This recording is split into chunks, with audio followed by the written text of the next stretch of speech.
Han har blevet vokset op med, at piger de må ikke have kærester på, og så må jeg heller ikke. Og det synes jeg ikke er i orden. Nogle gange kigger man ud etniske danskere også noget på hovedgaden. Hvis jeg bliver kaldt for perker, så jeg har hørt det i mit bandord.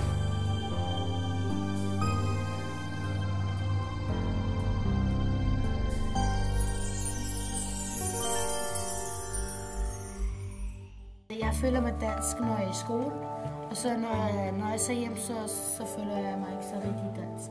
Jeg føler mig dansk, fordi jeg er blevet født her og blevet opvokset, og jeg føler mig også kodet for mine forældre.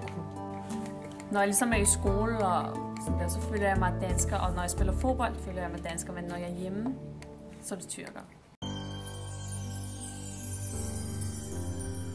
Min udseende er anderledes. Der er nogle ting, jeg ikke må. Jeg må for eksempel ikke... vennerne, drengene, de skal ligesom blive der i skolen. Jeg må ikke være sammen med dem efter skole, jeg må ikke have kæreste på. Jeg er sorthåret, og jeg er anderledes selv. Det er, at jeg ikke må spise svin.